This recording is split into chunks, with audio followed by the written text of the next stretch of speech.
आज हम स्टार्ट कर रहे हैं अपनी नेक्स्ट क्लास। और हम सबसे पहले स्टार्ट ले रहे हैं एक्शन वर्ब से। तो एक्शन वर्ब यानी vocabulary. So the first one is poison somebody's mind.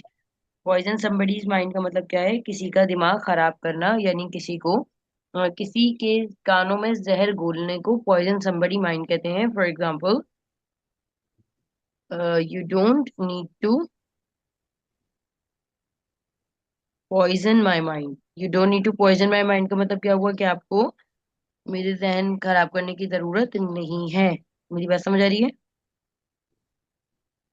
अच्छा, आगे चलते हैं। हम अक्सर कहते हैं ना, मुझे उड़ते उड़ते खबर मिली है। वो एक्शन नहीं होगा यहाँ पर। स्टेट वोकेबलरी भी हम लिख लेते हैं। स्टेट भी हो सकती है यहाँ पर, क्योंकि सारे कॉम्बिनेशन है। A little bird told me, ये कहते हैं, a little bird told me, a little bird told me. मुझे उड़ते उड़ते खबर पता चली है। मुझे उड़ते उड़ते खबर पता चली है। For example,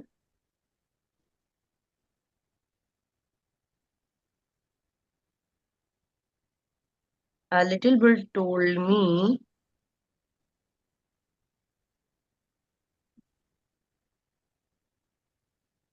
you were absent in class. मुझे उड़ते उड़ते खबर मिली है कि आप क्लास में गैर हाजिर थे।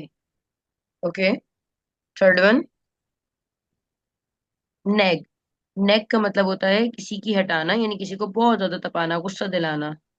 अगर मैं कहूँ कि भाई मैं आपको तंग नहीं करना चाहता, I don't want to nag you.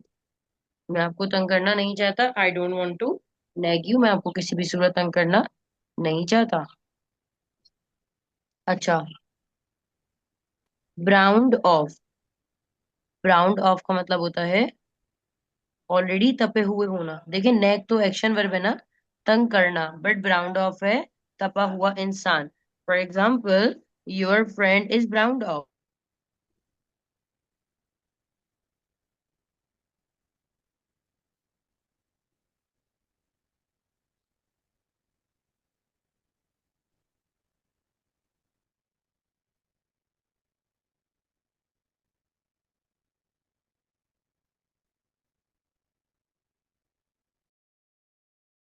Action verb, poison somebody mind, a little but told me, neck, browned of.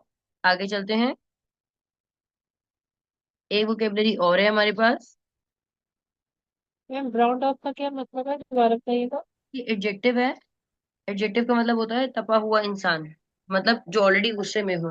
अगर मैं आपसे कहूँ कि your friend is brown of now, तुम्हारी दोस्त अभी जो है ना इस वक्त बहुत गुस्से में, डोंट टॉक टू हर, उससे बात मत करो। तो ये ऑलरेडी क्या है? एडजेक्टिव है कि भाई उससे बात मत करो, भाई वो इस वक्त गुस्से में है। लेकिन नेक का मतलब क्या होता है? किसी को तंग करना। वो एक्शन वर्ब है। I don't want to nag you, मैं आपको तंग करना नहीं चाहती हूँ। A little bird told me that you were absent in class। मुझे एक परिंदे ने बताया है, या फिर आप इसको यूं कहते हैं, मुझे उड़ते उड़ते खबर मिली है, मेरे बहुत लंबे लंबे हाथ है, मुझे खबर मिली है कि तुम कल क्लास में एब्सेंट थे। अब यहाँ वर्ग की बात है तो डेफिनेटली मैं कल की बात कर रही हूँ कि you were absent in class, past है ना। इसके बाद एक वोकेबलरी आती है हमारे पास, पुट आउट। पुट आउट का मतलब होता है खुदा ना खास्ता कहीं आग लग जाए तो वो आग वगैरह बुझाने को हम पुट आउट कहते हैं। फॉर एग्जाम्पल, अच्छा, पुट की सेकंड फॉर्म और वो भी वही आती है। तो अगर मैं आपसे कहूँ कि इमरजेंसी इमरजेंसी रेस्क्यूज ने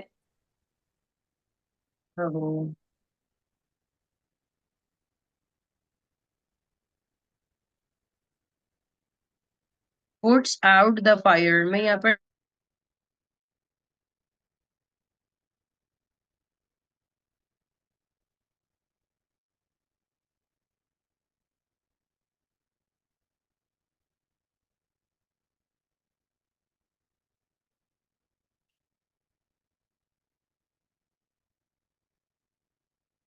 कोई आप में से बताएगा मैंने यहाँ पर पुट्स आउट क्यों किया?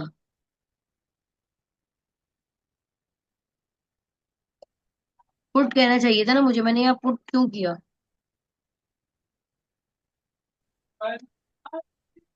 जी बताइए। मैम इमरजेंसी एम्बुलेंस सिंगुलर है इसलिए। बिल्कुल ठीक है, इमरजेंसी एम्बुलेंस हमारी कौन है? सिंगुलर है। और इस वजह से हमें क्या करना पड़ा, इसको एस लगाना पड़ा। मेरी बात समझ आ रही है? अब यहाँ पर हमारी एक्शन वोकेबलरी खत्म हो गई है, तो अब हमें आगे बढ़ना चाहिए। और मैं बहुत ज्यादा देख रही हूँ कि बच्चे जिस बड़ी तादाद में ऑफ कर रहे हैं, बाकी लग रहा है कि इन्हें पढ़ना वढ़ना तो है नहीं। पता नहीं फिर आते क्यों है मुंह उठा के जब पढ़ना नहीं होता तो। यही कहूंगी, फिर मैं और क्या कह सकती हूँ। अच्छा, चलिए स्टूडेंट, अब हम पढ़ने लगे हैं कल की हमने जो क्लास डिस्कस की थी। अब उसके बाद हम आगे पढ़ने लगे हैं। अपने पास लिखिएगा प्रपोजिशन ऑफ टाइम। खैर आप क्यों लिखेंगे, मैं लिख के दूंगी। आज हम थोड़ा सा ग्रामर का टॉपिक बीच में लेकर आ रहे हैं। जो मैंने आपको बताया था, मैं पहले सारे टेंसेस एक साथ कंप्लीट नहीं कराती हूँ। ज़ाहिर है हमें बीच में और सारी चीजें भी देखनी होती है। ठीक है, तो आइए जरा लिखते हैं preposition of time.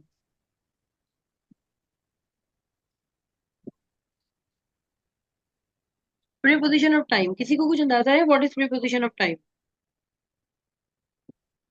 Ma'am time का जो प्रपोजिशन होते हैं मिसाल के तौर पर एट, इन, ऑन वगैरह। हाँ बिल्कुल, बट इसका रीजन क्या है, कुछ पता है प्रपोजिशन क्या है?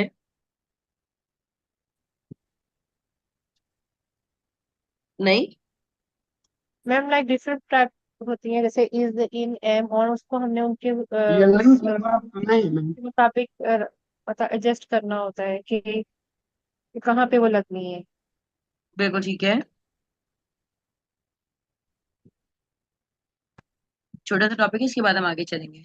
The preposition of the time is really helpful for your English speaking because when you make the very silly mistakes about the usage of in, on, or at, so definitely the problem occurs. So preposition of time, preposition, position and pre कहते हैं English में इससे पिछला। Time के हवाले से बताया जा रहा है, कुछ preposition ऑफ टाइम के हवाले से बात हो रही है। यानी वैसे तो इसको जब हम कहते हैं ना प्रीपोजिशन, प्रीपोजिशन का एक्चुअल मतलब क्या होता है? किसी पोजीशन से पहले, अगर मैं आपसे कहूं that the pen is on the table, मेरा ऑब्जेक्ट है pen, the pen is on the table, तो यहाँ पर मैंने इसकी डायरेक्शन बता दी। मतलब मैंने क्या कहा कि वो टेबल पर है। मतलब मैंने क्या कहा, the pen is on the table, तो मैं यहाँ पर बात कर रही हूँ सब्जेक्ट यानी मेरा पेन, ऑब्जेक्ट मेरी क्या हो गई, टेबल। लेकिन प्रेपोजिशन जो होते हैं वो हमेशा ऑब्जेक्ट से पहले आते हैं, यानी उनकी उनको मजीद मॉडिफाई करते हैं, उनकी पोजीशन से पहले ये लगते हैं। यानी ऑब्जेक्ट को क्लासिफाई करता है ना। अगर मैं आपसे कहूँ कि the pen is on the table, तो टेबल मेरा कौन है, ऑब्जेक्ट। लेकिन द पेन इज ऑन, तो ऑन मैंने जो कहा यहाँ पर टेबल से पहले लगा, इट मीन्स ये प्रीपोजिशन बता रहे हैं उस ऑब्जेक्ट की। तो प्रीपोजिशन ऑफ टाइम का मतलब क्या होता है कि किसी वक्त से पहले, वक्त से पहले लगने वाला कोई ऐसा वर्ड जो कि सेंटेंस में टाइम के फ्रेज को क्लियर कर दे। मिसाल के तौर पर, I go to the market on every Sunday, तो संडे से पहले यहाँ पर मेरा टाइम लगा, दैट्स कॉल्ड ऑन। तो इसलिए इसको कहा जाता है प्रीपोजिशन ऑफ टाइम। यानी किसी ऑब्जेक्ट को किसी ऑब्जेक्ट से पहले ये लगकर उसकी पोजीशन को मजीद वाजे कर देते हैं, इसलिए इन्हें प्री पोजिशन कहा जाता है। मेरी बात आपको समझ आ रही होगी, तो अब हम आगे चलते हैं विदाउट गेटिंग एनी डिले कि इन, ऑन और एट का इस्तेमाल कहाँ कहाँ पर है। सबसे पहले हम बात करेंगे इन की।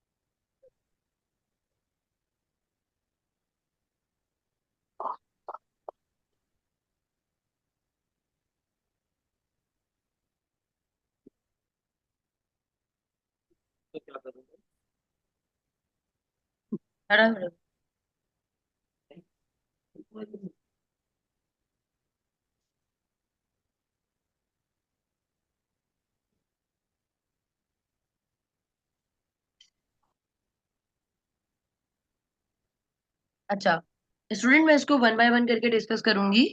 इनका मतलब होता है, ये इस्तेमाल होता है किसी ईयर के लिए, ईयर्स यानी किसी साल को बताने के लिए।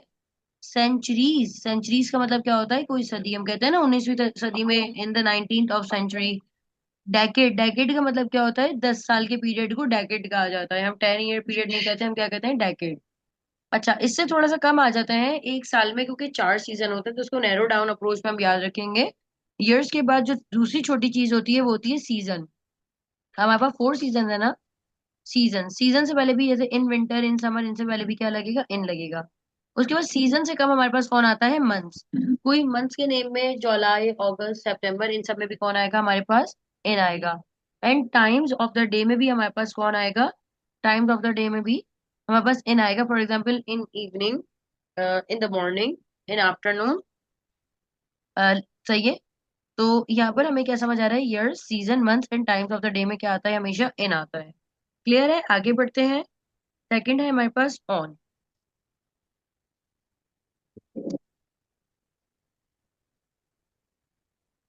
We use it for. अच्छा, अब इनसे ना थोड़ा सा कम होता है, यानी ऑन जो है ना, इनने तो सारी बड़ी बड़ी चीजों को कवर कर लिया। ऑन थोड़ा सा, जरा उससे थोड़ा सा कम कवर करता है। फॉर एग्जाम्पल, अगर मैं आपसे कहूँ हॉलीडेज, देखें अब देखें, टाइम ऑफ द डे के बाद वो तो खत्म हो गया, बाद अब हॉलीडेज। हॉलीडेज की मैंने बात की, जैसे कि फॉर एग्जाम्पल क्रिसमस आ गया। क्रिसमस में भी हम क्या कहेंगे? On Christmas. एट क्रिसमस नहीं होता, बच्चे जो है वो एट लगा रहे होते हैं। क्रिसमस है, या फिर हमारे पास कोई बर्थडे वगैरह है, तो इनकी भी कोई हॉलीडेज आ रही है ना, उनसे उनसे पहले भी क्या लगेगा? ऑन लगेगा। इसके अलावा आपके पास आ जाते हैं कोई डेज के नेम। डेज में जैसे कि अगर आप बात करें, मंडे, ट्यूसडे। सही है। अच्छा, और इसके बाद आती है आपके पास कोई डेट्स, यानी कोई तारीखें। और जैसे कि आप कहते हैं 14th ऑफ अगस्त। अच्छा, ट्यूसडे यहाँ पर, ट्यूसडे। अच्छा जी, या ईयर्स, सेंचुरीज एंड डेकेड्स, इनको लिखने की जरूरत तो नहीं, जैसे मैंने यहाँ पर एग्जांपल डाली है, मुझे बता दें आप लोग। Times no of ma'am. शायद आप लोग परेशान हो जाए, तो मैं यहाँ लिख देती हूँ morning and evening. Morning and evening. Months में ऐसे कर लें, कोई जुलाई वगैरह लिख लें। और सीजन में आप विंटर वगैरह लिख लें। ठीक है। अच्छा जी, आगे चलते हैं जरा। छोटा सा टॉपिक है, इसके बाद आगे पढ़ाऊंगी अब।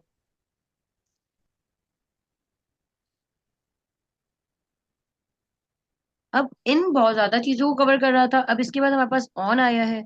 और ऑन से थोड़ा सा कम हमारे पास कौन आएगा? एट आएगा। ठीक है। तो हम कहेंगे we use it for exact time. ठीक है। एग्जैक्ट टाइम का मतलब क्या होता है? एग्जैक्ट टाइम में हमारे पास कुछ चीजें आ जाती हैं। For example, mid night. अब देखिए, मिड नाइट जो है ना, वो मिड नाइट ही है। अब ऐसा नहीं कि 1 बजे को मिड नाइट कह रहे हैं, 4 बजे को मिड नाइट कह रहे हैं। मिड नाइट एक खास वर्ड है ना, 3 बजे के करीब, 3 बजे जो वक्त होता है उसे मिड नाइट कहते हैं। बिल्कुल ऐसे ही जो नून का वक्त होता है ना, वो ठीक 12 बजे का होता है, नून। तो अगर आप कहेंगे ना 12 बज के 5 मिनट, तो वो फिर आफ्टरनून में कन्वर्ट हो जाता है। तो बहुत ज्यादा एग्जैक्ट टाइम जो होता है उसे हम एट से बनाते हैं। इसके बाद हमारे पास कोई दूसरा एग्जैक्ट टाइम आता है, जैसे कि कोई घड़ी का टाइम है ना, वो सबसे ज्यादा होता है, जैसे 3 o'clock।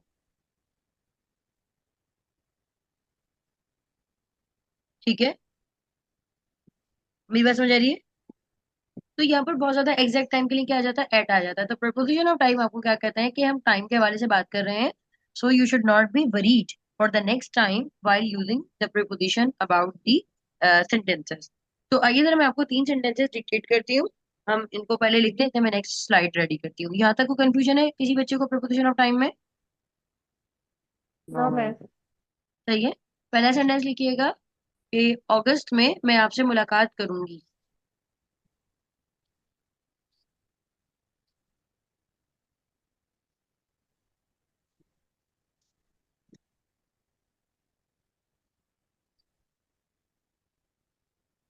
ठीक है। दूसरा लिखिएगा, वो लोग वीकेंड पर मेरे घर आएंगे।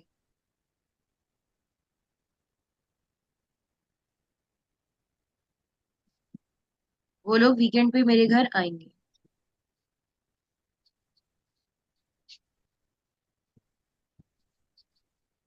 और तीसरा लिखिएगा,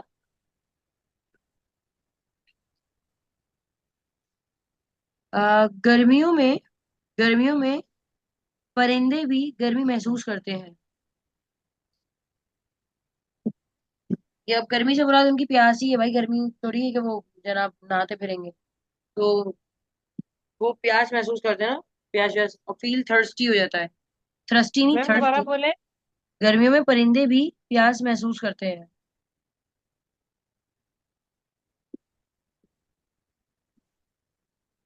अच्छा, ये तीनों अब मुझे क्लास वर्क है, ये मुझे आप एंड में जरूर शेयर करेंगे। अभी हम चल रहे हैं स्ट्रक्चर वांट टू की तरफ। वांट टू, इसका वांट का जो स्ट्रक्चर है आपने पढ़ा होगा, पर मैं नहीं मानती कि इसमें मजीद हमें कुछ नए पढ़ने की जरूरत नहीं है। वांट का स्ट्रक्चर बड़ा डेप्थ में होता है, और ये मेरा जो है वो नेक्स्ट टॉपिक है, और हम वांट को डिस्कस कर रहे हैं। देखिए, इसमें केस नंबर फर्स्ट है।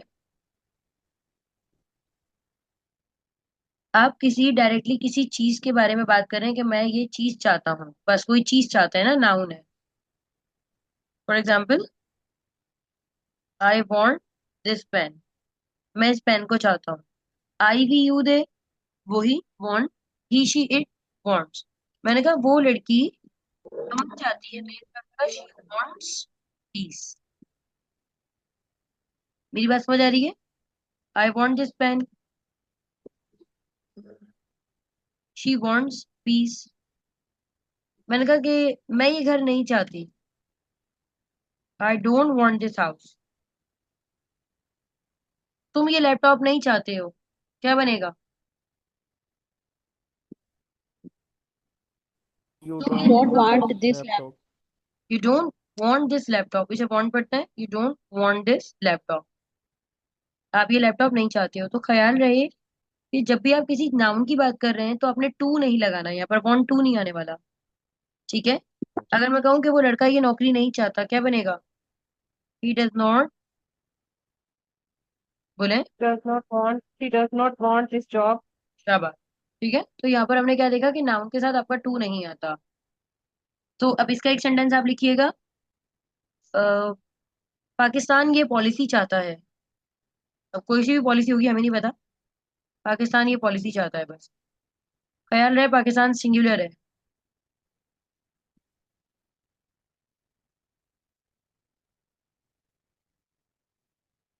फिर लिखिएगा कि Pakistan Pakistan wants this policy. ये मुझे आप लिख कर बताइएगा ना, क्लास वर्क है। अच्छा, दूसरा, वो लोग वो लोग ये सॉफ्टवेयर हाउस नहीं चाहते। मतलब वो लोग ये सॉफ्टवेयर हाउस नहीं चाहते।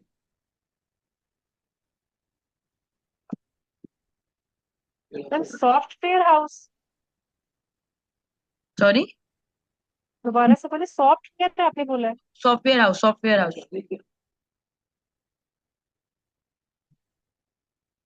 अच्छा, इसके बाद सेकंड केस है वांट टू। इसका मतलब होता है किसी एक्शन की तरफ हम इशारा कर रहे हैं, यानी कोई एक्शन है और आप अब कोई काम करना चाहते हैं। पहले मैंने कहा कि मैं ये जॉब नहीं चाहती, और अब कहा जा रहा है कि मैं ये जॉब करना चाहती हूँ। सही है? जैसे मैंने कहा कि के इलेक्ट्रिक वाले अमन चाहते हैं, और मैंने कहा बिल्कुल भी नहीं चाहते। सही है? तो बहरहाल क्या बोले हम इनको, और बहुत कुछ चाह रहा होता है दिल में। Want to an action. मिसाल के तौर पर, भाई मैं जो है ना, वो चाहती हूँ, मैं पढ़ाना चाहती हूँ। I want to teach. भाई आप लोग भी तो पढ़ना चाहते हैं ना, तो यू वॉन्ट टू स्टडी। मैं इस किताब को, अच्छा देखिए, सबसे इंपॉर्टेंट बात, जब आप कहानी पढ़ रहे हो और कोई आपके सर में बैठा हुआ इधर उधर की बातें कर रहा हो, आप बोलेंगे भाई आगे पीछे हो जाओ, मुझे कहानी पढ़ने दो। मुझे इसमें कहानी को उस वक्त समझा जाता है जब आप पढ़कर उसको इमेजिन कर रहे हो, और आप ऊपर ऊपर से पढ़ो तो आपको समझ ही नहीं आएगा क्या हुआ है। सो ऐसी सिचुएशन को कहते हैं गेट इनग्रोस्ड। गेट इनग्रोस्ड। अगर ना बोला जाए तो गेट फोकस्ड कर दीजिएगा। वो भी नहीं आ रहा तो गेट एब्जॉर्ब्ड कर दीजिएगा। मैंने कहा यार भाई, मुझे कहानी जो है ना, मुझे ढंग से गुम होके पढ़ने दो। हम जो कहते हैं ना ढंग से पढ़ने दो, वो यही मतलब होगा। I want to get engrossed in this story. तो कहानी पढ़ने का तो नाम ही नहीं आया। तो नहीं आया, कोई बात नहीं। आप कहानी में कब गुम होंगे? इसीलिए गुम होंगे ना जब आप उसे पढ़ रहे होंगे। मेरी बात समझ आ रही है? I want to get focused in this story. भाई मैं इस कहानी को ढंग से पढ़ना चाहता हूँ। I want to get focused in this story. सही है? आई भी यूज के साथ नेगेटिव। हम लोग हम लोग फैसला करना नहीं चाहते, क्या बनेगा? आई डू नॉट हम वांट लोग हम टू। लोग हम लोग अच्छा, वो I do not want to फैसला मैटर कह सकते हैं। We don't want to decide. हम लोग फैसला नहीं करना चाहते, we don't want to decide. सही है। बट इफ आई से कि वो लड़की या वो लड़का ऑनलाइन शॉपिंग करना चाहता है, he wants to do online shopping. Negative मुझे बताएंगे नौमी साहब। वो लड़का शॉपिंग करना नहीं चाहता है।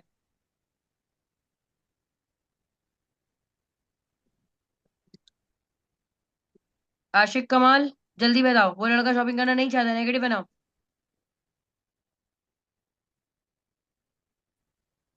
अब्दुल मैम मोहसिन। शी जी डू सलमान नॉट बोले। डोंट शी मुझे डोंट वांट टू ही के मैम ही साथ, डज अच्छा, नॉट। ही के साथ डोंट शी नहीं आता, ही के साथ डू डज नॉट आएगा। He she it does not. तो he does not want to do online shopping. क्या बन जाएगा यहाँ पर? ही डज नॉट बिल्कुल सही है, he does not want to do online shopping. यहाँ तक तो हमारी बात हो गई बड़ी अच्छी अच्छी प्यारी प्यारी सी। इसका केस नंबर 3 और ग्रामर का लास्ट पार्ट है वो। मैंने आपकी क्लास ढंग से ऑर्गेनाइज कर दी है कि शुरू में पहले हम स्पीकिंग करते हैं 9 बजे वाले, 40 मिनट की स्पीकिंग होती है, फिर होमवर्क क्लास वर्क देती हूँ।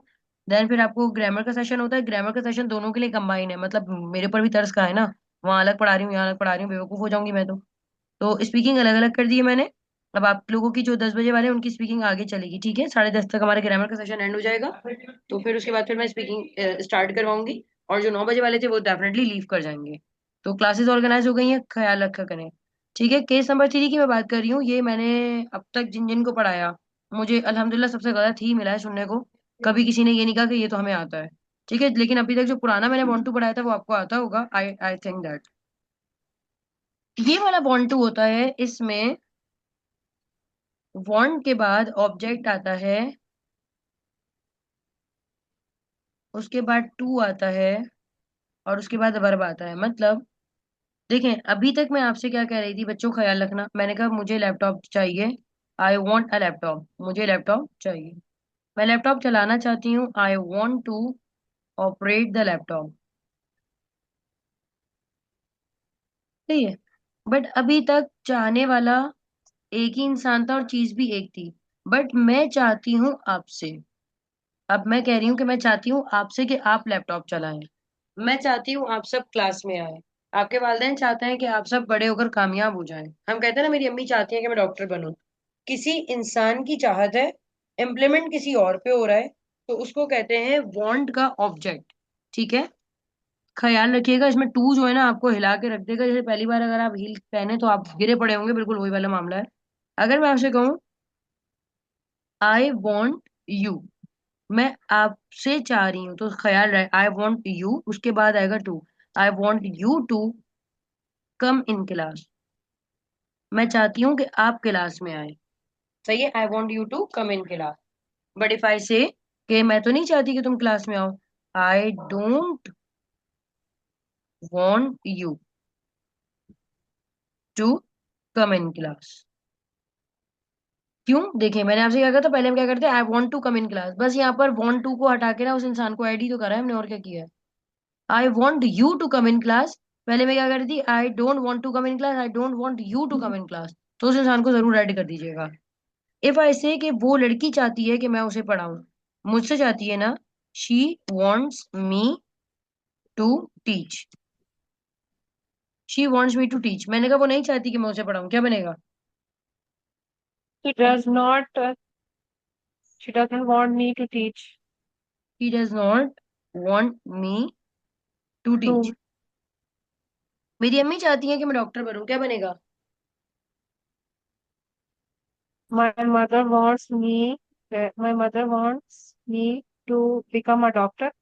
यस। और इसका नेगेटिव मुझे बताएंगे, 1 मिनट, छापा पड़ रहा है अभी।